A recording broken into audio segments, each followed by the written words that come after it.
اور یتیموں کا مال جو تمہاری تحویل میں ہے ان کے حوالے کر دو، اور ان کے پاکیزہ اور عمدہ مال کو اپنے ناقص اور برے مال سے نہ بدلو، اور نہ ان کا مال اپنے مال میں ملا کر کھاؤ، کہ یہ بڑا سخت گناہ ہے۔ اور اگر تم کو اس بات کا خوف ہو کہ یتیم لڑکیوں کے بارے میں انصاف نہ کر سکو گے، تو ان کی سوا جو عورتیں تم کو پسند ہو،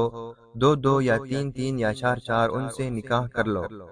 اور اگر اس بات کا اندیشہ ہو کہ سب عورتوں سے یکساں سلوک نہ کر سکو گے، تو ایک عورت کافی ہے، یا لونڈی جس کے تم مالک ہو، اس سے تم بے انصافی سے بچ جاؤ گے۔ اور عورتوں کو ان کی مہر خوشی سے دے دیا کرو، ہاں اگر وہ اپنی خوشی سے اس میں سے کچھ تم کو چھوڑ دے تو اسے ذوق شوق سے کھا لو۔ اور بے عقلوں کو ان کا مال جسے اللہ نے تم لوگوں کے لیے سبب معیشت بنایا ہے مت دو، ہاں اس میں سے ان کو کھلاتے اور پہناتے رہو، اور ان سے معقول باتیں کہتے رہو۔